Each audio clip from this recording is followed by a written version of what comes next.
Relief ꯀꯦꯝꯞꯇ ꯂꯩꯔꯤꯕ ꯅꯨꯡꯁꯤꯔꯕ ꯃꯤꯑꯣꯏꯁꯤꯡꯅ ꯌꯥꯝꯅ ꯋꯥꯅ ꯂꯝꯕꯤꯗ ꯊꯣꯛꯇꯨꯅ ꯃꯈꯣꯏꯅ ꯁꯥꯖꯕ ꯄꯣꯠꯆꯩꯁꯤꯡ ꯌꯣꯜꯂꯤꯕ ꯑꯗꯨ ꯌꯦꯡꯕꯗ ꯌꯥꯝꯅ ꯅꯨꯡꯉꯥꯏꯇꯦ ꯑꯃꯁꯨꯡ ꯄꯣꯠꯆꯩꯁꯤꯡ ꯑꯩꯈꯣꯏꯅ ꯄꯨꯟꯅ ꯂꯧꯖꯒꯦ ꯍꯥꯏꯅ CMꯗ ꯍꯥꯏꯁꯤ ꯍꯥꯏꯕꯒꯤ ꯃꯣꯕꯥꯏꯜ ꯅꯝꯕꯔ 9534795347ꯗ ꯄꯥꯎ ꯐꯥꯎꯕꯤꯔꯛꯎ ꯍꯥꯏꯅ ꯆꯤꯐ ꯃꯤꯅꯤꯁꯇꯔꯅ ꯐꯣꯡꯗꯣꯛꯈ꯭ꯔꯦ꯫ ꯋꯥꯐꯝ ꯑꯁꯤ ꯉꯁꯤ ꯕꯥꯕꯨꯄꯥꯔꯥꯗ ꯂꯩꯕ CMꯒꯤ ꯁꯦꯀ꯭ꯔꯦꯇꯔꯤꯌꯦꯠꯇ ꯄꯥꯡꯊꯣꯛꯄ ꯄꯥꯎꯒꯤ ꯃꯤꯐꯝ ꯑꯃꯗ ꯐꯣꯡꯗꯣꯛꯈꯤꯕꯅꯤ꯫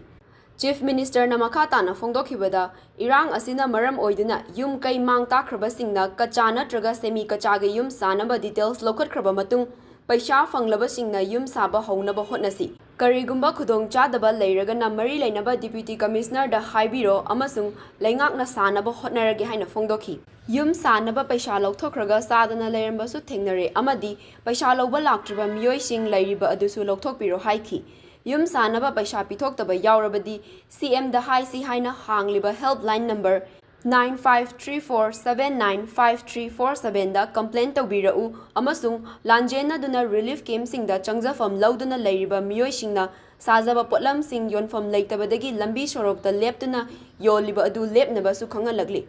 ꯔꯤꯂꯤꯐ ꯀꯦꯝꯞꯇ ꯂꯩꯕ ꯃꯤꯑꯣꯏꯁꯤꯡꯅ ꯁꯥꯔꯤꯕ ꯄꯣꯠꯂꯝꯁꯤꯡ ꯑꯗꯨ ꯄꯨꯟꯅ ꯂꯧꯈꯠꯂꯒ ꯍꯣꯜꯁꯦꯜ ꯑꯣꯏꯅ ꯌꯣꯟꯅꯕ ꯁꯤꯜꯂꯒꯅꯤ ꯍꯥꯏꯅꯁꯨ ꯆꯤꯐ ꯃꯤꯅꯤꯁꯇꯔꯅ ꯃꯈꯥ ꯇꯥꯅ ꯐꯣꯡꯗꯣꯛꯈꯤ꯫ ꯄꯣꯠꯂꯝꯁꯤꯡ ꯑꯗꯨ ꯂꯧꯈꯠꯅꯕ CMꯗ ꯍꯥꯏꯁꯤꯗ ꯀꯣꯜ ꯇꯧꯔꯛꯅꯕꯁꯨ ꯈꯪꯍꯜꯂꯛꯂꯤ꯫ ꯊꯣꯛꯂꯤꯕ ꯑꯔꯨꯕ ꯏꯁꯨ ꯑꯁꯤꯗ ꯄꯣꯂꯤꯇꯤꯛꯁ ꯇꯧꯕꯤꯒꯅꯨ ꯍꯥꯏꯅꯁꯨ ꯐꯣꯡꯗꯣꯛꯈꯤ꯫ ꯅꯥꯀꯟ ꯑꯃꯔꯣꯝꯗ ꯂꯝꯗꯝ ꯑꯁꯤꯗ ꯊꯣꯛꯂꯤꯕ ꯏꯔꯥꯡ ꯑꯁꯤ ꯍꯧꯈꯤꯕ ꯆꯍꯤꯒꯤ ꯐꯦꯕ꯭ꯔꯨꯋꯥꯔꯤ 16ꯇ ꯏꯂꯤꯒꯦꯜ ꯏꯃꯤꯒ꯭ꯔꯦꯟꯠꯁꯤꯡ ꯈꯟꯗꯣꯛꯅꯕ ꯀꯦꯕꯤꯅꯦꯠ ꯃꯤꯐꯝ ꯐꯝꯗꯨꯅ ꯁꯦꯝꯈꯤꯕ ꯁꯕ ꯀꯃꯤꯇꯤ ꯑꯗꯨꯅ ꯊꯕꯛ ꯍꯧꯔꯛꯄ ꯊꯥ ꯑꯃ ꯐꯥꯔꯛꯄꯗꯒꯤ ꯍꯧꯈꯤꯕꯅꯤ꯫ ꯁꯕ ꯀꯃꯤꯇꯤ ꯑꯗꯨꯅ ꯏꯔꯥꯡ ꯊꯣꯛꯇ꯭ꯔꯤꯉꯩ ꯃꯃꯥꯡꯗ ꯏꯂꯤꯒꯦꯜ ꯏꯃꯤꯒ꯭ꯔꯦꯟꯠ 2,930 ꯈꯟꯗꯣꯛꯄ ꯉꯝꯈꯤ ꯑꯃꯗꯤ ꯃꯈꯣꯏꯒꯤ ꯕꯥꯏꯑꯣꯃꯦꯇ꯭ꯔꯤꯛꯁꯨ ꯂꯧꯈꯠꯈꯤ ꯍꯥꯏꯈꯤ꯫ Honorable Minister Govindas, Sabagi MP Ningthau, Shamba, Sajawa, Honorable MLA, Moirangi Sanfi, Media Gi Lakpiriba, both print and electronics ki, Silnoxin, Yampunama. Yamaruina, Asi, press Mitsi, was the border Oriba, Lady situation, Shima, Mayamda, Media Gi Kutang the Manipuri miyamda, aduga Bharati miyamda, Prithivi miyam khanganingba, adagi ani subada hujiki haukiba Megi tarik 3 dagi chahi pharaba, chahi helaba, sidaida mayum makai laitana, laibham sabham nungaitana lairibasing maramdasu kitang koi government hainingba thamningba laiba aduda adugi anidugi kaujabani. Ahanbada ai kano se hana hoki. Laibham thirabi Irang Sinamaram Workanda, relief camps in the Labiba, Sidaida, Equina, Aina Hizing, Sequi, Yums Hanada with the Mukta, detailed report, low grabba, Kachagi oiro, semi Kachagi oiro, Pakagi Dunakara, Madugi, amount to give Matan, the longer dragasu. Haiba, Pasha. Khado aba or khado tribusing huji hongjan badi araba mayam ma hongjan nagre torbung bangla te side from like habi side to hongjan na balam like sa yaw gre mayam adu huji hongjan ba yaba yum saraga yum leitraba adu yumgi paisa khado oga or khado yar ga su low lak to sing su yaw adu ne ngasi mayam da Mayam Kudang hygienic Kanagumba, secure over Zaga, Yum Sarga, Labining Bazaga, Pesa Pang the Bakotaba, Adugumba, Lady Bra. Aduga Pesa Logil Sikarino. Yum Sabagi, the Pesa Logidri. Oi, Tasena security later than Sangbaya, Bazagadumadi, okay. Baduma, Equi Gomenga, Kanagama to be secure where Kana Quina, Sangari. Secure where Sangba Yarena Logo Jagasing the shoe, Yum Sagataba, Aduga Paisa, Lograga, Tankai Lograga, Sadan Leramasu, Queen, and the saying a third party inspection to Orkana Thingaba, Aduna Mayanda, appeal to Jerisi, Mayama Labam Savam do relief came the Kariga Labanina, no I Tragasu. Go menas how Haragasu. Harazaga Queen is a queen, the Queen of Savanga Moroi, Paisa say, Quida direct. Transfer to Virano Pibirano, a Pasadano Gomena Putoka and Kanagoma agency, and XY Genamatorga, Sabilo Haragasu. ꯑꯩꯈꯣꯏꯅ ꯁꯥꯕ ꯌꯥꯕ ꯑꯩꯈꯣꯏꯅ ꯃꯗꯨꯒꯤ ꯂꯝꯕꯤ ꯊꯤꯖꯒꯦ ꯑꯗꯣ ꯁꯨꯝꯅ ꯁꯨꯝ ꯁꯥꯡꯅ ꯂꯩꯕꯗꯤ ꯌꯥꯗꯕꯅꯤꯅ ꯍꯥꯏꯗꯅ ꯃꯗꯨꯒꯤ ꯃꯌꯥꯝꯗ ꯁꯤꯃ ꯑꯩ ꯑꯄꯤꯜ ꯇꯧꯖꯕꯅꯤ ꯌꯥꯔꯒꯅ ꯁꯥꯕꯤꯕ ꯏꯁꯥ ꯏꯁꯥꯅ ꯁꯥꯕꯤꯕ ꯌꯥꯒꯗꯕ ꯑꯣꯏꯔꯒꯅ ꯄꯩꯁꯥ ꯂꯧꯕꯤꯔꯣ ꯁꯥꯕꯤꯔꯣ ꯑꯗꯨꯒ ꯏꯁꯥ ꯏꯁꯥꯅ ꯁꯥꯕꯗ ꯅꯨꯡꯉꯥꯏꯔꯣꯏꯅꯦ ꯍꯥꯏꯔꯒꯅ ꯑꯩꯒꯤꯗꯤ ꯁꯤꯒꯤ ꯌꯨꯝꯁꯤ ꯑꯩꯒꯤ ꯁꯤꯒꯤ ꯖꯒꯥꯁꯤꯅꯦ ꯍꯥꯏꯕꯁꯤ ꯒꯣꯔꯃꯦꯟꯅ ꯁꯥꯕꯤꯈꯤꯕꯗ ꯍꯣꯏ ꯌꯥꯔꯦ ꯒꯣꯔꯃꯦꯟꯅ ꯍꯥꯏꯔꯤꯕꯗꯨꯗ ꯁꯥꯕꯤꯌꯨ ꯍꯥꯏꯔꯒꯗꯤ ꯑꯩꯈꯣꯏꯅ ꯃꯗꯨ ꯁꯝ ꯀꯅꯥꯅꯣ ꯀꯔꯤꯅꯣ ꯂꯩꯀꯥꯏꯒꯤ ꯀ꯭ꯂꯕ ꯈꯪꯗꯦ ꯀꯔꯤ ꯈꯪꯗꯦ ꯑꯦꯟꯒꯦꯖ ꯇꯧꯔꯒ ꯁꯥꯍꯟꯅꯕꯒꯤ ꯄꯣꯠꯇꯨꯃ ꯑꯩꯈꯣꯏ ꯄꯥꯏꯈꯠꯆꯒꯦ ꯍꯥꯏꯗꯅ ꯃꯌꯥꯝꯗꯒꯤ ꯃꯗꯨꯒꯤ ꯑꯌꯥꯕꯁꯤꯡꯗꯨꯗꯤ ꯉꯁꯥꯏ ꯌꯨꯝꯕꯨꯗꯒꯤ ꯑꯩꯈꯣꯏ ꯄꯥꯝꯕ ꯑꯗꯨꯒ ꯁꯤ ꯂꯧꯈ꯭ꯔꯒ ꯁꯥꯗꯕ ꯈꯔ ꯌꯥꯎꯕꯗꯨꯁꯨ ꯌꯥꯔꯤꯉꯩ ꯊꯨꯅ ꯁꯥꯕꯤꯅꯕ ꯑꯗꯨꯒ ꯃꯗꯨꯒꯤ ꯅꯥꯇꯩ ꯆꯥꯗꯕ ꯂꯩꯔꯒꯁꯨ ꯁꯦꯝ ꯄꯣꯏꯟꯗ ꯑꯩꯈꯣꯏꯗ ꯍꯧꯖꯤꯛꯀꯤ ꯗꯤꯁꯤꯁꯤꯡꯗꯣ ꯑꯗꯨꯝ ꯍꯥꯏꯔꯤꯕꯁꯤ ꯔꯤꯄꯣꯔꯠ ꯄꯤꯕꯤꯔꯣ ꯑꯩꯈꯣꯏꯗꯤ ꯁꯨꯃꯥꯏꯅ ꯒꯣꯔꯃꯦꯟꯅ ꯁꯥꯕꯤꯔꯣ ꯑꯩꯈꯣꯏꯗꯤ ꯁꯨꯃꯥꯏꯅ ꯑꯩꯈꯣꯏ ꯁꯥꯖꯔꯒꯦ ꯑꯩꯈꯣꯏꯗꯤ ꯄꯩꯁꯥ ꯊꯥꯗꯣꯛꯇ꯭ꯔꯦ ꯑꯗꯨꯒ ꯀꯅꯥꯒꯨꯝꯕꯤ ꯄꯩꯁꯥ ꯊꯥꯗꯣꯛꯇꯕ ꯈꯣꯠꯇꯣꯛꯇꯕ ꯁꯕꯃꯤꯠ ꯇꯧꯈ꯭ꯔꯒ ꯑꯗꯨꯒꯨꯝꯕꯒꯤ ꯌꯥꯎꯔꯒꯅ ꯒ꯭ꯔꯤꯚꯥꯟꯁꯦꯁ ꯑꯦꯅꯤ ꯄ꯭ꯔꯣꯕ꯭ꯂꯦꯝ ꯂꯩꯔꯒꯅ CMꯗ ꯍꯥꯏꯁꯤ ꯍꯥꯏꯕ ꯑꯩꯈꯣꯏꯒꯤ ꯅꯝꯕꯔꯗꯨ ꯁ꯭ꯇꯤꯜ ꯋꯥꯛ ꯇꯧꯔꯤ 9534795347 ꯁꯤꯗ ꯀꯣꯜ ꯇꯧꯕꯤꯔꯀꯥꯟꯗ ꯌꯨꯝ ꯃꯤꯡ ꯃꯊꯥ ꯄꯤꯕꯤꯔꯀꯥꯟꯗ ꯀꯝꯄ꯭ꯂꯦꯟ ꯃꯌꯥꯝꯗꯣ ꯇꯧꯕꯤꯔꯣ ꯑꯗꯨꯒ 24/7 ꯑꯩꯈꯣꯏ ꯃꯌꯥꯝꯒꯤ ꯒ꯭ꯔꯤꯚꯥꯟꯁꯦꯁꯁꯨ ꯃꯇꯦꯡ ꯄꯥꯡꯅꯕ ꯑꯩꯈꯣꯏ ꯍꯣꯠꯅꯖꯒꯦ ꯑꯗꯨꯅ ꯃꯁꯤꯃ ꯊꯝꯖꯒꯦ ꯑꯅꯤꯁꯨꯕꯗ ꯂꯩꯔꯤꯕ ꯁꯤꯆꯨꯋꯦꯁꯟꯁꯤꯅ ꯁꯨꯐꯝ ꯆꯥꯐꯝ ꯈꯪꯗꯗꯅ ꯌꯥꯝꯅ ꯋꯥꯅ ꯂꯩꯕ ꯏꯆꯜ ꯏꯆꯥꯁꯤꯡ ꯑꯗꯨꯒ ꯑꯩꯈꯣꯏꯅ ꯁꯦꯜꯐ ꯍꯦꯜꯞ ꯒ꯭ꯔꯨꯞꯀꯤ ꯀꯔꯤꯒꯤ ꯏꯀꯣꯅꯣꯃꯤ ꯔꯤꯚꯥꯏꯚꯦꯜꯒꯤ ꯑꯗꯒꯤ ꯁ꯭ꯀꯤꯜ ꯗꯤꯕꯂꯞꯃꯦꯟꯒꯤꯗ ꯇ꯭ꯔꯦꯅꯤꯡ ꯄꯤꯔꯒ ꯇꯧꯔꯒꯁꯨ ꯃꯣꯏꯅ ꯄꯣꯠꯁꯦ ꯁꯥꯖꯔꯒꯁꯨ ꯄꯣꯠꯁꯦ ꯌꯣꯟꯐꯝ ꯂꯩꯇꯗꯅ ꯂꯝꯕꯤꯗ ꯂꯝꯈꯥꯡꯗ ꯌꯣꯜꯂꯤ ꯍꯥꯏꯕꯒꯤ ꯏꯟꯐꯣꯔꯃꯦꯁꯟꯁꯦ ꯑꯩ ꯐꯪꯕ ꯃꯁꯤ ꯌꯥꯝꯅ ꯅꯨꯡꯉꯥꯏꯇꯕ ꯄꯣꯠ ꯑꯣꯏꯕ ꯑꯗꯨꯅ ꯑꯩꯅ ꯉꯁꯥꯏꯒꯤ ꯁꯦꯝ ꯅꯝꯕꯔꯗꯨꯗ 9534795347 ꯁꯤꯒꯤ CMꯗ ꯍꯥꯏꯁꯤ ꯍꯥꯏꯕ ꯅꯝꯕꯔꯁꯤꯗ ꯀꯅꯥꯒꯨꯝꯕ ꯔꯤꯂꯤꯞꯇ ꯂꯩꯕꯤꯔꯤꯕ ꯏꯆꯤꯜ ꯏꯆꯥꯁꯤꯡ ꯃꯔꯨꯞ ꯃꯄꯥꯡꯁꯤꯡꯅ ꯅꯈꯣꯏꯅ ꯁꯥꯕ ꯀꯦꯟꯗꯜ ꯑꯣꯏꯒꯦꯔꯥ ꯂꯥꯏꯙꯤ ꯑꯣꯏꯒꯦꯔꯥ ꯐꯛ ꯑꯣꯏꯒꯦꯔꯥ ꯋꯥꯠꯑꯦꯚꯔ ꯅꯣꯏꯅ ꯁꯥꯔꯒ ꯂꯩꯕꯗꯨ ꯔꯤꯖꯅꯦꯕꯜ ꯔꯦꯠ ꯅꯣꯏꯅ ꯄꯤꯔꯤꯕ ꯔꯦꯠꯇꯨꯗꯩꯗ ꯃꯗꯨꯗꯩꯗ ꯅꯣꯏꯅ ꯁꯣꯔꯣꯛꯇ ꯊꯣꯛꯑꯒ ꯌꯣꯟꯕꯒꯤ ꯃꯍꯨꯠꯇ ꯑꯗꯨꯃꯥꯏꯅ ꯇꯧꯕꯗꯨꯒꯤ ꯃꯍꯨꯠꯇ ꯃꯗꯨ ꯍꯥꯏꯔꯤꯕ ꯁꯤꯒꯤ ꯅꯝꯕꯔꯁꯤꯗ ꯐꯣꯟ ꯇꯧꯕꯤꯔꯀꯥꯟꯗ ꯑꯩꯈꯣꯏꯅ ꯑꯩꯈꯣꯏꯒꯤ ꯇꯤꯝ ꯑꯃ ꯁ꯭ꯇꯦꯠ ꯒꯣꯔꯃꯦꯟꯒꯤ ꯁꯨꯃꯥꯏꯅ ꯑꯩꯈꯣꯏꯒꯤ ꯇꯤꯝ ꯑꯃ NGO ꯑꯃ ꯑꯩꯈꯣꯏ ꯀꯟꯇꯦꯛ ꯇꯧꯔꯀꯥꯟꯗ ꯃꯣꯏꯅ ꯄꯣꯠꯁꯤ ꯂꯩꯁꯜꯍꯜꯂꯒ ꯄꯨꯂꯞ ꯑꯣꯏꯅ ꯂꯩꯁꯜꯍꯜꯂꯒ ꯃꯣꯏꯅ ꯑꯩꯈꯣꯏꯒꯤ ꯍꯣꯜꯁꯦꯜꯗ ꯊꯥꯅꯅꯕꯒꯤ ꯈꯣꯠꯅꯅꯕꯒꯤ ꯊꯕꯛꯇꯣ ꯑꯩꯈꯣꯏ ꯇꯧꯖꯒꯦ ꯑꯗꯨꯅ ꯋꯥꯕꯤꯔꯕ ꯏꯆꯤꯜ ꯏꯆꯥꯁꯤꯡ ꯃꯔꯨꯞ ꯃꯄꯥꯡꯁꯤꯡꯅ ꯁꯥꯔꯕ ꯃꯇꯨꯡꯗ ꯄꯣꯠ ꯆꯩꯗꯨ ꯁꯥꯔꯕ ꯃꯇꯨꯡꯗ ꯁꯣꯔꯣꯛꯇ ꯀꯔꯤꯗ ꯂꯦꯞꯄꯒ ꯈꯣꯠꯂꯒ ꯌꯥꯝꯅ ꯅꯨꯡꯉꯥꯏꯇꯅ ꯌꯣꯟꯕ ꯈꯣꯠꯄꯗꯣ ꯇꯧꯕꯤꯗꯅꯕ ngasi hayang sidagi dum hairo posting do akoi phone to biro to boda pot macha bolong bidi to biro kan se candle tara khaki manga khaki na taba hairo ba group to da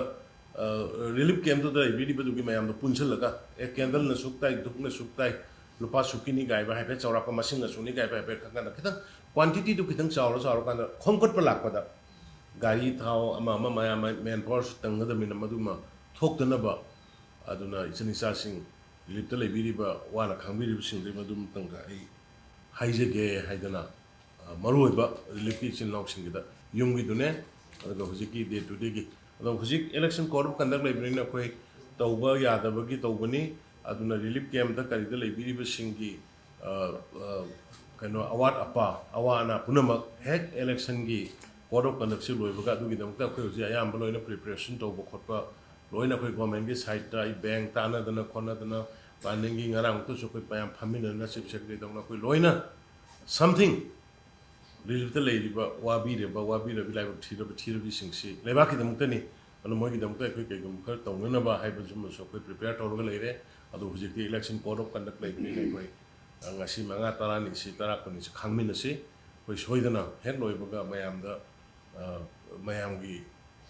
खाननब थबक खरा अखोई सोइदना तौजरकनी अमना अखोई yum खरा याम हुजि खुदक्त होंगबा यागिरोइदबा सम sensitive area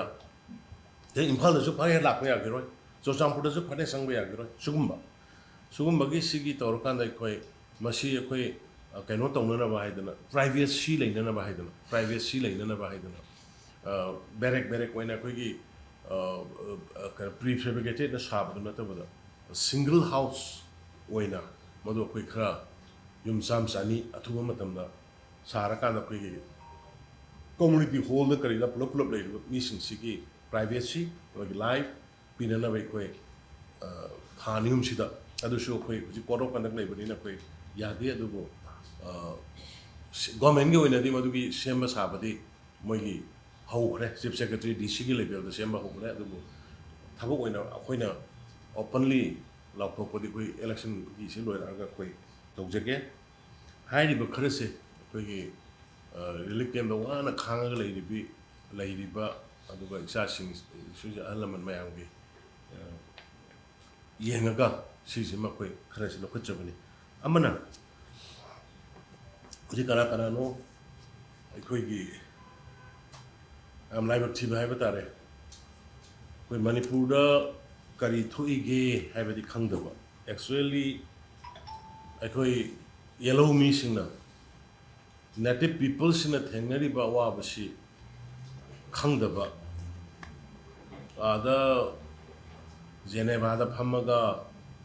ꯑꯃꯦꯔꯤꯀꯥꯗ ꯐꯝꯃꯒ ꯑꯗꯒꯤ ꯀꯩꯅꯣꯗ ꯕ꯭ꯔꯤꯇꯦꯟꯗ ꯐꯝꯃꯒ ꯋꯥꯖꯥꯎ ꯉꯥꯡꯕ ꯑꯗꯒꯤ ꯑꯩꯈꯣꯏꯁꯤ ꯂꯥꯟꯅ ꯂꯥꯟꯅ ꯑꯩꯈꯣꯏꯁꯤ ꯄꯨꯊꯣꯛꯇꯒꯤ ꯍꯣꯠꯅꯕ ꯁꯤꯒꯤ ꯃꯔꯛꯇ ꯑꯃꯨꯛ ꯈꯨꯔꯛꯀꯤ ꯏꯅ ꯂꯥꯏ ꯁꯥꯕ ꯍꯥꯏꯗꯅ ꯑꯩꯈꯣꯏꯒꯤ ꯃꯔꯛꯇꯒꯤ ꯑꯦꯟ ꯖꯤ ꯑꯣꯒ ꯇꯧꯕ ꯅꯞꯁꯔꯤꯗ ꯍꯤꯡꯖꯕ ꯀꯥꯡꯕꯨ ꯈꯔ ꯃꯖꯥꯇꯤ ꯌꯣꯟꯕꯒꯤ ꯃꯅꯥꯛꯇ ꯐꯝꯃꯒ ꯋꯥ ꯉꯥꯡꯉꯁꯨ ꯈꯨꯝꯕ ꯉꯝꯖꯗꯕꯤ ꯃꯣꯏꯗꯤ ꯄꯩꯁꯥ ꯐꯪꯉ ꯂꯣꯏꯕꯅꯤꯅ ꯑꯗꯨꯒꯨꯝꯕ ꯑꯦꯟ ꯖꯤ ꯑꯣ ꯆꯂꯥꯏꯕ ꯈꯔꯁꯨ ꯌꯥꯎꯔꯤ ꯌꯥꯝꯅ ꯂꯥꯏꯕꯛ ꯊꯤꯕ ꯑꯗꯨꯒ ꯑꯩꯈꯣꯏꯒꯤ ꯁꯤꯗꯩꯗ ꯑꯩꯈꯣꯏꯅ ꯊꯦꯡꯅꯔꯤꯕ ꯗꯤꯐꯤꯀꯜꯇꯤꯁ ꯑꯩꯈꯣꯏꯒꯤ ꯏꯟꯗꯤꯖꯤꯅꯁ ꯄꯤꯄꯜꯁꯤꯡꯗ ꯃꯩꯍꯧꯔꯣꯜꯒꯤ ꯃꯤꯁꯤꯡꯗ ꯄꯤꯔꯛꯏꯕ ꯊ꯭ꯔꯤꯠ ꯁꯤ ꯄꯨꯝꯅꯃꯛꯁꯤꯗꯤ ꯑꯝꯇ ꯎꯗꯅ ꯃꯣꯏꯒꯤ ꯏꯟꯇꯔꯦꯁꯇ ꯋꯥ ꯉꯥꯡꯅꯕ ꯃꯣꯏꯒꯤ ꯄꯣꯂꯤꯇꯤꯛꯁ ꯇꯧꯕ ꯀꯥꯡꯕꯨꯁꯤꯡ ꯑꯩ ꯑꯃꯨꯛ ꯃꯌꯥꯝꯗ ꯑꯩꯅ ꯔꯤꯀ꯭ꯋꯦꯁ ꯇꯧꯖꯔꯤ ꯁꯤꯒꯤ ꯏꯁꯨꯁꯤ ꯍꯧꯖꯤꯛ ꯃꯅꯤꯄꯨꯔꯗ ꯊꯦꯡꯅꯔꯤꯕ ꯏꯁꯨꯁꯦ ꯌꯥꯝ ꯂꯥꯏꯅ ꯂꯧꯕꯤꯒꯅꯨ ꯄꯣꯂꯤꯇꯤꯛꯁ ꯇꯧꯕꯤꯒꯅꯨ ꯁꯤꯗ ꯃꯤ ꯁꯤꯟꯅꯔꯕꯅꯤ ꯃꯤ ꯆꯥꯝ ꯆꯅꯤ ꯁꯤꯟꯅꯔꯕꯅꯤ ꯃꯤ 90,000-90,000 ꯂꯩꯐꯝ ꯆꯥꯐꯝ ꯂꯩꯇꯅ ꯂꯩꯔꯤꯅꯤ ꯑꯗꯨꯒ ꯁꯤ ꯂꯤꯂꯥ ꯗ꯭ꯔꯃꯥꯗꯧꯅ ꯇꯧꯕꯤꯔꯛꯀꯅꯣ ꯂꯤꯂꯥ ꯇꯧꯕ ꯗ꯭ꯔꯃꯥ ꯇꯧꯕ ꯐꯥꯒꯤ ꯖꯣꯒꯥꯏ ꯇꯧꯕ ꯀꯥꯡꯕꯨꯅꯁꯨ ꯃꯅꯤꯄꯨꯔꯒꯤ ꯍꯧꯖꯤꯛꯀꯤ ꯏꯁꯨꯁꯤ ꯐꯥꯒꯤꯗꯧꯅ ꯆꯦꯅꯦꯜ ꯈꯔꯗꯒ ꯃꯣꯏ ꯑꯃꯅꯤ ꯊꯣꯛꯑꯒ ꯄꯨꯂꯤꯁ ꯌꯨꯅꯤꯐꯣꯔꯝꯒ ꯁꯦꯠꯂꯒ ꯅꯣꯡꯃꯩꯒꯁꯦ ꯁꯨꯃꯥꯏꯅ ꯀꯥꯞꯄ ꯑꯗꯒꯤ ꯑꯃꯅꯤ ꯊꯣꯛꯂꯒ ꯇꯧꯕꯒꯨꯝꯕ ꯐꯥꯒꯤ ꯏꯁꯨꯁꯤ ꯐꯥꯒꯤꯔꯣꯝꯗ ꯄꯨꯊꯣꯛꯀꯗꯒꯤ ꯇꯧꯕꯒꯨꯝꯕ ꯏꯁꯨꯁꯤꯒꯤ ꯃꯃꯨꯠ ꯇꯥꯅ ꯈꯪꯗꯕ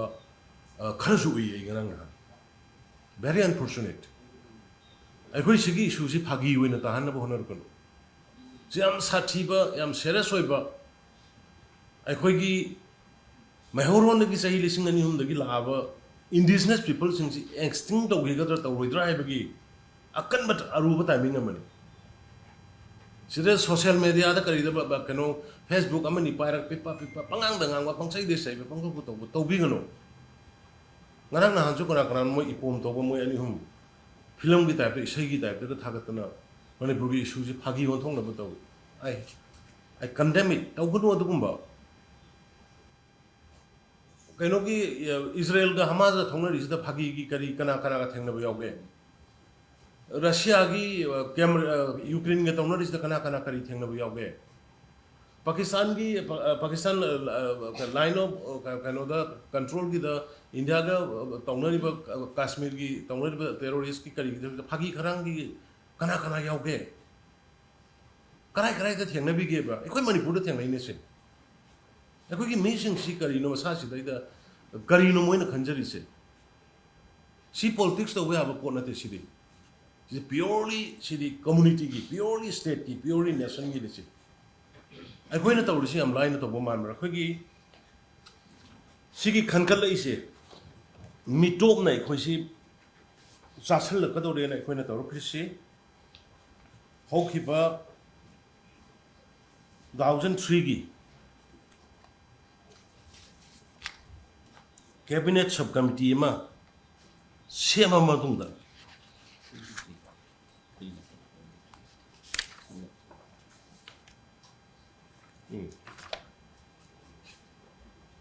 ꯐꯦꯕ꯭ꯔꯨꯋꯥꯔꯤꯒꯤ February ki tarik 30 2023 cabinet phamaga hekta mitok khontok panga ina esta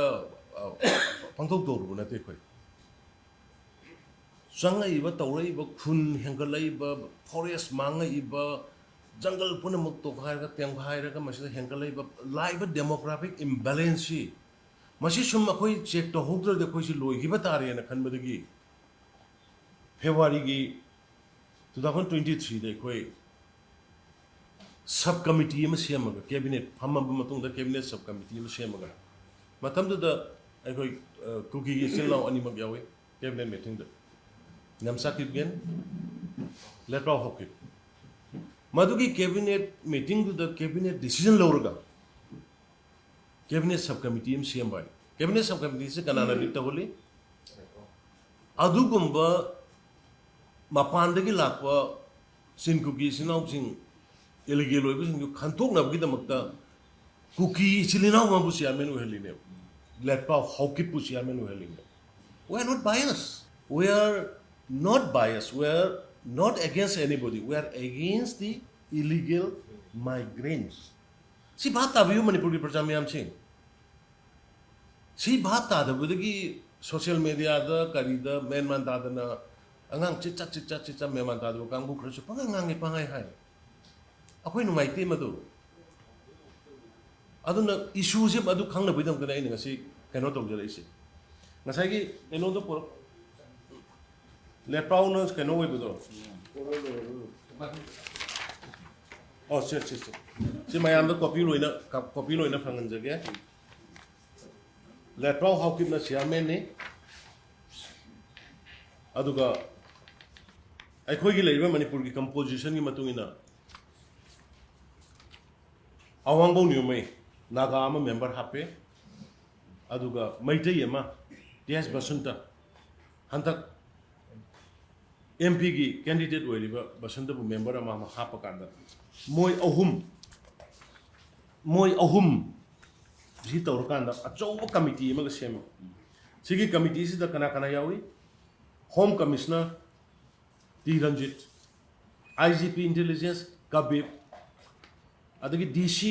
loina badu copy ai mayam de pijagi yam tarai na tawbona te yam kumna khalla kala jati se ekhoi gi jati si mangau ba tare da ko ekhoi gi state si mulo ba tare da ko na khalla kala ekhoi lo bu state biren alone lo bonate the cabinet state me gi cabinet ki madu gi lower kanda tawboni masigi ahan ba thiba hobodagi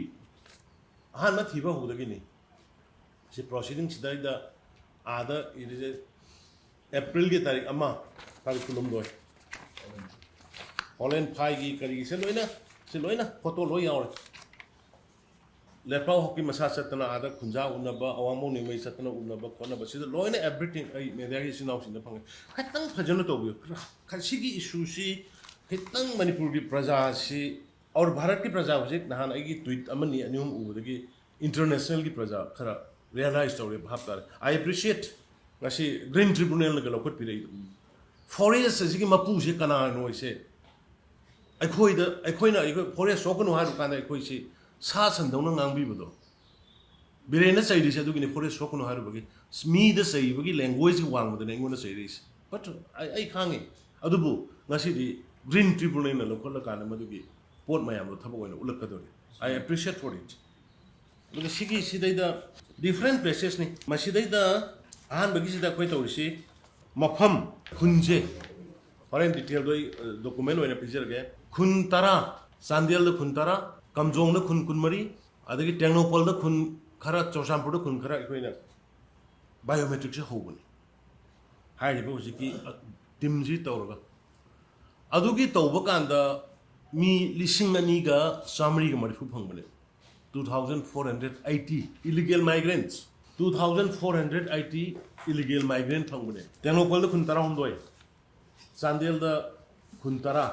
tenopol gi khuntara hondoi check toboda mi lising amaga samga ni futare duga sandel gi khuntara check toboda lising amaga chamaga mudra manga duga chochanpur da khuntaruk toboda mi chamaga yankhai mari sigi mamang da mayam ningchang birangune aina aikoi government na आदा चुरचानपुर फी सारगा pull-up yum pull-up खुन लेरमे तौगन मी 290 की मथक फागी अदगी कमजोंग खुन खुन मरी सुमाय तौना pull-up तौब पुनः अपुनब लिसिंग अनिगा चामरी की मरफूजे फंगबनी हंदकी latest नतेको अदुगा हुजिकी latest तौबसिदा हुजिक कमजोंग area अदुगा मोरे area दा हुजिक लेरिसि सि मयाम से अखोइन हुजिक 10 खारगा खोलगा तौरिबसिदा हुजिक लेरिसि 5000 गा 457 नि हुजिक फाउदा लेरिसि सि मनुंगदा अखोइ बायोमेट्रिक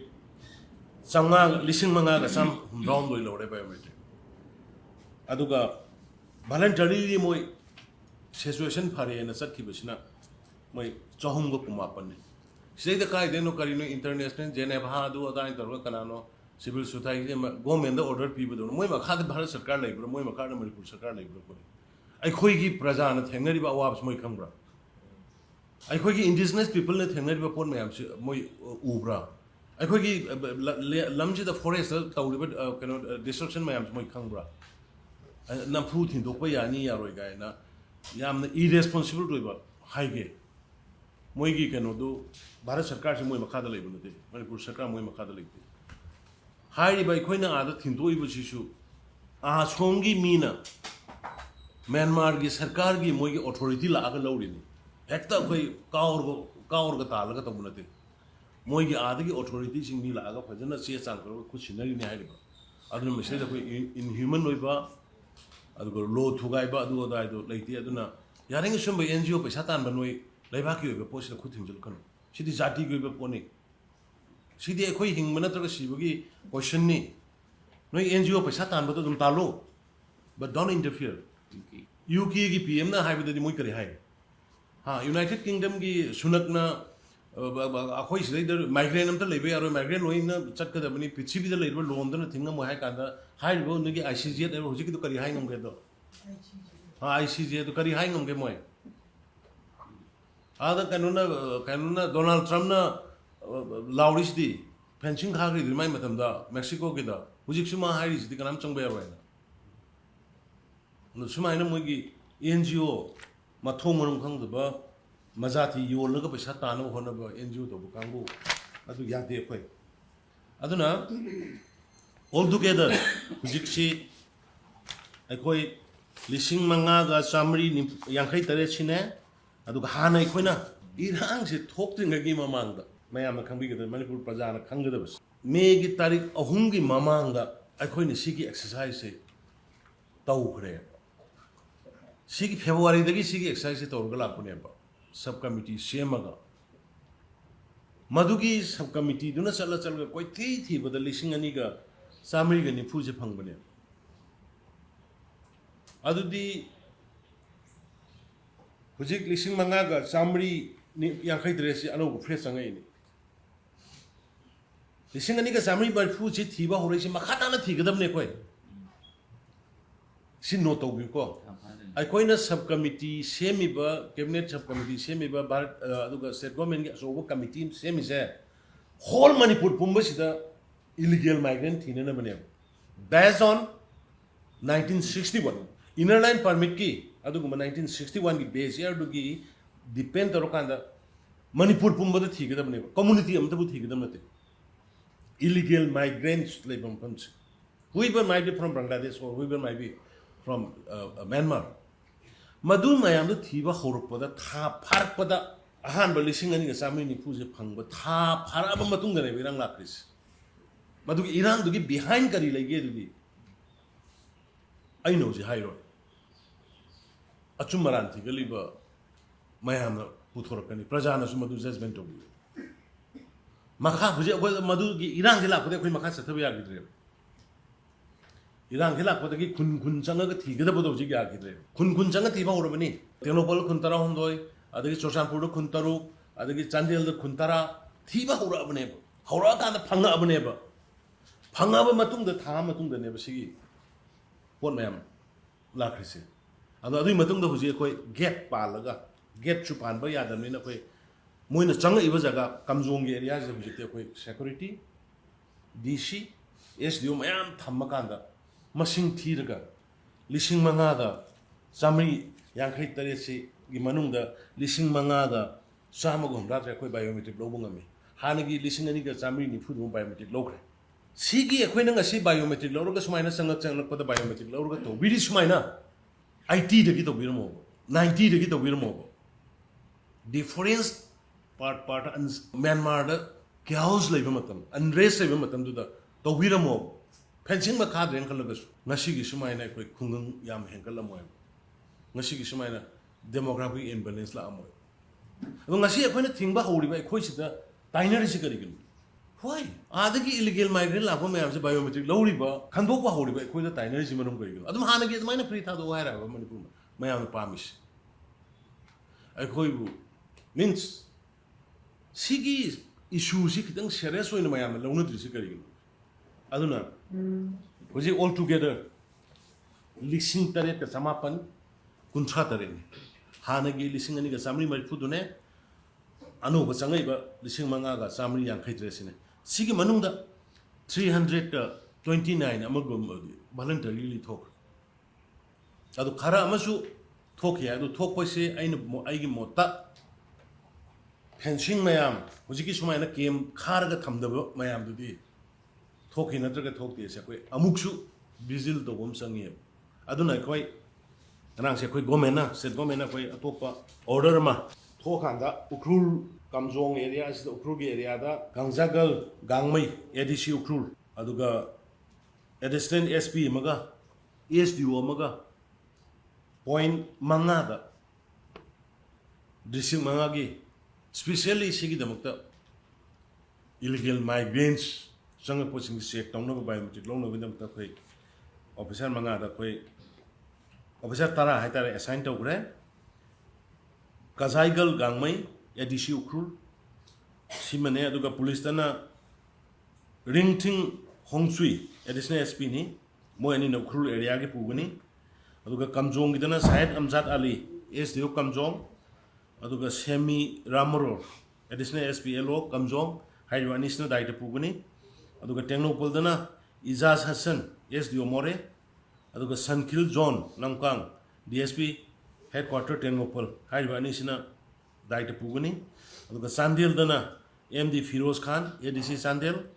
ꯑꯗꯨꯒ ꯆꯃꯥ ꯑꯅꯥꯜ ꯑꯦꯗꯤꯁꯅꯦꯜ SP ꯑꯣꯐꯁ ꯍꯥꯏꯔꯤꯕ ꯑꯅꯤꯁꯤꯅ ꯗꯥꯏꯇ ꯄꯨꯒꯅꯤ ꯑꯗꯨꯒ ꯆꯨꯔꯆꯥꯟꯄꯨꯔꯗꯅ ꯐꯤꯂꯤꯞ ꯖꯣꯟ SDO ꯊꯥꯂꯣꯟ ꯁꯦꯛ ꯃꯍꯃꯗ ꯁꯥꯏꯕ ꯖꯀꯤꯔ SP ꯆꯨꯔꯆꯥꯟꯄꯨꯔ ꯍꯥꯏꯔꯤꯕ ꯑꯅꯤꯁꯤꯅ ꯗꯥꯏꯇ ꯄꯨꯒꯅꯤ ꯁꯨꯃꯥꯏꯅ ꯕꯣꯔꯗꯔꯒ ꯅꯛꯅꯕ ꯕꯣꯔꯗꯔ ꯂꯩꯔꯤꯕꯁꯤꯡꯁꯤ ꯍꯥꯟꯅꯗꯒꯤꯁꯨ ꯇꯧꯔꯤ ꯑꯗꯨꯕꯨ ꯑꯃꯨꯛ ꯍꯦꯟꯅ ꯍꯧꯖꯤꯛ ꯂꯩꯔꯤꯕ ꯑꯥꯗ ꯂꯩꯔꯤꯕ ꯏꯟꯁꯇꯦꯕꯤꯂꯤꯇꯤ ꯄꯣꯠꯁꯤꯅꯦ ꯑꯗꯨꯒ ꯁꯣꯝꯗ ꯃꯅꯨꯡꯗꯁꯨ ꯁꯤꯆꯨꯋꯦꯁꯟꯁꯤ ꯐꯔꯛꯄꯒ ꯂꯣꯏꯅꯅ ꯑꯩꯈꯣই ꯉꯁꯥꯏꯒꯤ ꯈꯟꯗꯣꯛꯄ ꯑꯩꯈꯣꯏꯅ ꯍꯧꯔꯝꯃꯤꯕ ꯀꯦꯕꯤꯅꯦꯠ ꯁꯕ ꯀꯃꯤꯇꯤꯒꯤ ꯃꯈꯥꯗ ꯈꯟꯗꯣꯛꯄ ꯍꯧꯔꯝꯃꯤꯕꯁꯤꯡꯗꯨ ꯑꯃꯨꯛ ꯃꯈꯥ ꯇꯥꯅ ꯊꯕꯛ ꯇꯧꯕ ꯃꯊꯧ ꯇꯥꯕꯅꯤꯅ ꯍꯥꯏꯔꯤꯕꯁꯤꯡꯁꯤ ꯗꯤꯁꯇ꯭ꯔꯤꯛ ꯋꯥꯏꯖꯒꯤ ꯑꯣꯏꯅ ꯑꯩꯈꯣꯏ ꯀꯩꯅꯣ ꯇꯧꯕꯅꯤ ꯑꯗꯨꯅ ꯑꯗꯨꯒ ꯂꯣꯏꯅꯅ ꯑꯩꯈꯣই ꯁ꯭ꯄꯦꯁꯤꯌꯦꯜ ꯇꯤꯝ ꯍꯥꯟꯅꯒꯤ deputation of special team for capturing biometric of illegal migrants ꯁꯤꯅ ꯑꯩꯈꯣꯏꯒꯤ ꯁꯩꯂꯦꯁ ꯀꯨꯃꯥꯔ ꯆꯧꯔꯥꯁꯤ ꯀꯃꯤꯁꯅꯔ ꯗꯨꯅꯦ ꯑꯗꯨꯒ IGP ꯀꯕꯤꯞ ꯃꯣꯏ ꯑꯅꯤꯒꯤ ꯃꯈꯥꯗ ꯍꯧꯖꯤꯛꯀꯤ ꯍꯥꯏꯔꯤꯕ ꯕꯦꯍꯥꯡ ꯁꯖꯤꯛ ꯇꯝꯄꯥꯛ ꯃꯣꯜꯆꯥꯝꯅꯆꯤꯡꯕꯗ ꯂꯩꯔꯤꯕ ꯁꯤꯒꯤ ꯕꯣꯔꯗꯔ ꯑꯦꯔꯤꯌꯥꯁꯤꯡꯁꯦ ꯃꯁꯤ ꯂꯣꯏꯅ ꯚꯤꯖꯤꯜ ꯇꯧꯅꯅꯕ ꯃꯣꯏꯒꯤ ꯃꯈꯥꯗ ꯊꯝꯅꯅꯕ ꯍꯥꯏꯅ ꯑꯣꯔꯗꯔ ꯒꯣꯔꯃꯦꯟꯒꯤ ꯑꯣꯏꯕ ꯁ꯭ꯇ꯭ꯔꯤꯛ ꯑꯀꯟꯕ ꯑꯅꯤ ꯑꯃꯒ ꯉꯁꯤ ꯊꯣꯛꯑꯦ ꯍꯥꯏꯔꯤꯕꯁꯤꯡꯁꯤꯁꯨ ꯍꯣꯔꯦꯟ ꯃꯦꯗꯤꯌꯥꯒꯤ ꯏꯆꯤꯜ ꯏꯅꯥꯎꯁꯤꯡꯗ ꯐꯖꯅ ꯗꯤꯇꯦꯜ ꯄꯤꯄꯜꯁꯤꯡꯕꯨ ꯐꯖꯅ ꯈꯪꯍꯟꯕꯤꯕ ꯄ꯭ꯔꯖꯥꯁꯤꯡ ꯃꯁꯥ ꯃꯁꯥꯒꯤ ꯄꯣꯂꯤꯇꯤꯛꯁ ꯇꯧꯔꯤꯕ ꯂꯩꯕꯥꯛꯀꯤ ꯑꯁꯨꯛ ꯂꯨꯔꯕ ꯇꯥꯟꯖꯥꯁꯤꯗ ꯃꯁꯥ ꯃꯁꯥꯒꯤ ꯄꯣꯂꯤꯇꯤꯛꯁ ꯇꯧꯔꯛꯏꯕ ꯃꯁꯥ ꯃꯁꯥꯒꯤ ꯏꯟꯗꯤꯕꯤꯖꯨꯋꯦꯜꯒꯤ ꯄꯣꯄꯨꯂꯔꯤꯇꯤ ꯇꯥꯟꯅꯕ ꯍꯣꯠꯅꯔꯛꯏꯕ ꯂꯩꯕꯥꯛꯀꯤ ꯏꯁꯨꯁꯦ ꯀꯥꯎꯊꯣꯛꯑꯒ ꯑꯗꯨꯒꯨꯝꯕ ꯃꯌꯥꯝꯗꯨ ꯂꯩꯇꯅꯕ ꯁꯤꯗꯤ ꯑꯩꯈꯣꯏ ꯌꯨꯅꯥꯏꯠꯂꯤ ꯊꯦꯡꯅꯒꯗꯕꯅꯤꯀꯣ ꯂꯩꯕꯥꯛꯀꯤ ꯑꯣꯏꯕ ꯖꯥꯇꯤꯒꯤ ꯑꯣꯏꯕ ꯄꯣꯠꯅꯤꯀꯣ ꯍꯥꯏꯕ ꯄꯣꯠꯁꯤ ꯔꯣꯝꯗ ꯆꯠꯅꯅꯕꯗꯣ ꯃꯦꯗꯤꯌꯥꯒꯤ ꯏꯆꯤꯜ ꯏꯅꯥꯎꯁꯤꯡꯅ ꯈꯔ ꯐꯖꯅ ꯃꯌꯥꯝꯗ ꯐꯣꯀꯁ ꯇꯧꯕꯤꯕ ꯗꯤꯁꯀꯁꯟ ꯑꯋꯥꯔꯗ TV ꯗꯤꯁꯀꯁꯟꯗ ꯀꯔꯤꯗ ꯁꯤꯒꯤ ꯃꯦꯔꯤꯠ ꯂꯩꯕ ꯄꯣꯠ ꯃꯌꯥꯝꯁꯦ ꯑꯗꯨꯗꯤ ꯈꯟꯗꯣꯛꯄ ꯍꯧꯔꯨꯕꯗꯒꯤ ꯇꯧꯔꯛꯏꯕ꯭ꯔꯥ ꯀꯔꯤꯅꯣ ꯃꯦꯅꯤ ꯊꯤꯡꯁ ꯁꯤꯒꯤ ꯄꯣꯠ ꯃꯌꯥꯝꯁꯤ ꯅꯩꯅꯕꯤꯅꯕ ꯍꯥꯏꯗꯅ ꯑꯗꯨꯒ ꯂꯣꯏꯅꯅ ꯌꯥꯝ ꯃꯔꯨꯑꯣꯏꯕ ꯏꯁꯨꯁꯅꯤꯅ ꯄꯣꯂꯤꯇꯤꯛꯁ ꯇꯧꯕꯤꯒꯅꯨ ꯃꯁꯤꯗꯗꯤ ꯑꯩꯈꯣꯏ ꯄꯣꯂꯤꯇꯤꯛꯁ ꯇꯧꯒꯨꯝꯁꯤ ꯄꯣꯂꯤꯇꯤꯀꯦꯜ ꯄꯥꯔꯇꯤꯒꯤ ꯅꯠꯇ꯭ꯔꯒ ꯄꯣꯂꯤꯇꯤꯀꯦꯜ ꯃꯥꯒꯤ ꯑꯥꯏꯗꯤꯌꯣꯂꯣꯖꯤꯒꯤ ꯗꯤꯐꯔꯦꯟꯁ ꯂꯩꯔꯒꯁꯨ ꯂꯩꯕꯥꯛꯀꯤ ꯑꯣꯏꯕ ꯁ꯭ꯇꯦꯠꯁꯤꯒꯤ ꯃꯩꯍꯧꯔꯣꯟꯗꯒꯤ ꯂꯩꯔꯛꯑꯕ ꯑꯩꯈꯣꯏ ꯃꯤꯌꯥꯝꯒꯤ ꯄꯨꯟꯁꯤ ꯂꯟ ꯊꯨꯝ ꯉꯥꯛꯅꯅꯕ ꯀꯟꯅꯅꯕ ꯃꯅꯤꯄꯨꯔꯒꯤ ꯑꯄꯨꯟꯕ ꯂꯩꯃꯤꯟꯅꯔꯛꯏꯕ ꯁꯛꯇꯝꯁꯤ ꯀꯥꯏꯗꯅꯕꯒꯤ ꯄꯣꯠꯅꯤ ꯑꯗꯨꯅ ꯃꯁꯤꯗꯗꯤ ꯑꯩꯈꯣꯏ ꯋꯥꯟꯁ ꯑꯒꯦꯟ politics ꯇꯧꯅꯒꯨꯝꯁꯤ ꯑꯗꯨꯒ social media ꯄꯥꯏꯕ ꯏꯆꯤꯜ ꯏꯅꯥꯎꯁꯤꯡ ꯑꯗꯨꯒ ꯐꯤꯂꯝꯒꯤ ꯀꯔꯤꯒꯤ ꯇꯧꯕ ꯏꯆꯤꯜ ꯏꯅꯥꯎꯁꯤꯡ ꯐꯥꯒꯤ ꯏꯄꯣꯡ ꯃꯤꯅꯨꯡꯒꯤ ꯇꯧꯕꯗꯁꯨ ꯑꯩ ꯑꯄꯤꯜ ꯇꯧꯔꯤ ꯁꯤꯒꯤ ꯏꯁꯨꯁꯤ ꯐꯥꯒꯤ ꯑꯣꯏꯅ ꯇꯥꯍꯟꯅꯕ ꯃꯤ ꯈꯔꯅ 인실라가 or 사나르가 더보이 모ong다 드라마타이즈 tꯧꯔꯀꯥꯟꯗ ꯄꯨꯂꯤꯁ ꯄꯨꯁꯨ ꯐꯥꯒꯤ ꯇꯥꯍꯟꯕꯒꯤ ꯃꯑꯣꯡ ꯑꯗꯒꯤ ꯂꯩꯕꯥꯛꯀꯤꯅꯦꯅ ꯊꯣꯛꯂꯛꯏꯕ ꯏꯆꯥ ꯏꯁꯨ ꯃꯌꯥꯝꯁꯤꯕꯨꯁꯨ ꯐꯥꯒꯤ ꯇꯥꯍꯟꯕꯒꯤ ꯃꯑꯣꯡꯒ ꯃꯥꯟꯕꯒꯤ ꯃꯑꯣꯡ ꯇꯧꯕ ꯑꯩ ꯉꯔꯥꯡ ꯅꯍꯥꯟ ꯈꯔ ꯎꯏꯌꯦ ꯏꯄꯣꯝ ꯁꯥꯟꯅꯔꯝꯕ ꯃꯣꯏ ꯑꯅꯤ ꯑꯍꯨꯝ ꯑꯗꯨ ꯇꯧꯕꯤꯒꯅꯨ ꯁꯤ ꯏꯁꯨꯁꯤ ꯌꯥꯝ ꯁꯦꯔꯤꯌꯁ ꯏꯁꯨꯅꯤ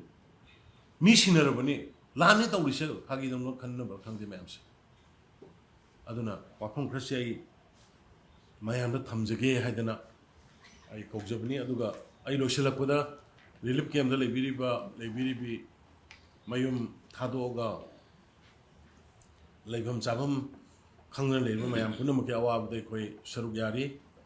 ꯑꯗꯨꯒ ꯑꯩꯈꯣꯏ ꯍꯧꯖꯤꯛꯀꯤ ꯍꯥꯏꯔꯤꯕ ꯉꯁꯥꯏ ꯑꯩꯅ ꯍꯥꯏꯖꯔꯤꯕ ꯌꯨꯝ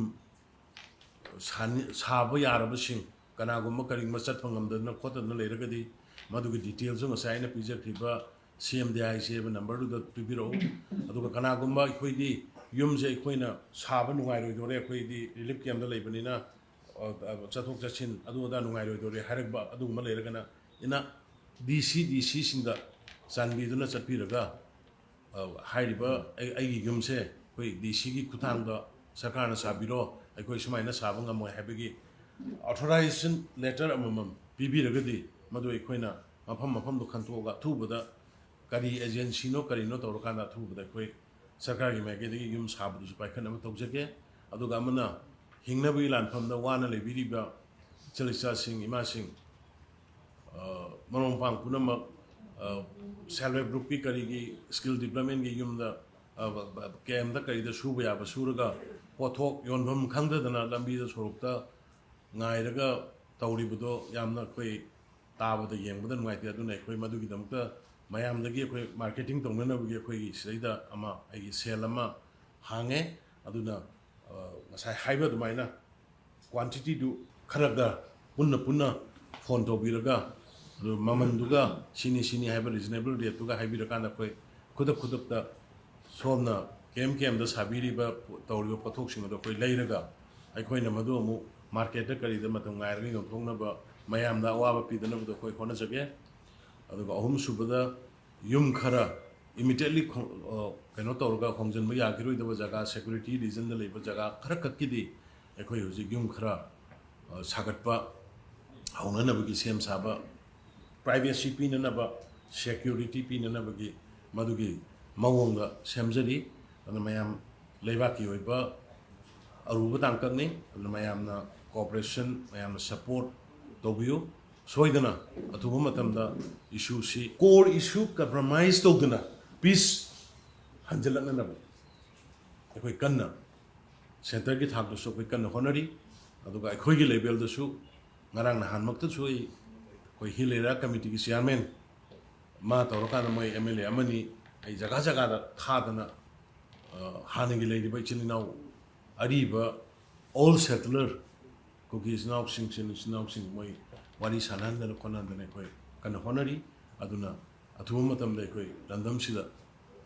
ꯁꯥꯟꯇꯤ ꯍꯟꯖꯤꯜꯂꯛꯄ ꯑꯣꯏꯁꯅꯨ ꯃꯗꯨꯒꯤꯗꯃꯛꯇꯁꯨ ꯑꯩꯈꯣꯏ ꯌꯥꯝ ꯀꯟꯅ ꯍꯣꯠꯅꯔꯤ ꯇꯧꯕꯇꯕꯨ ꯀꯣꯔ ꯏꯁꯨꯁ ꯀꯝꯄ꯭ꯔꯣꯃꯥꯏꯖ ꯇꯧꯗꯅ ꯑꯗꯨꯅ ꯄꯨꯝꯅꯃꯛ ꯑꯩꯈꯣꯏ ꯍꯟꯅ ꯈꯨꯔꯨꯝꯖꯔꯤ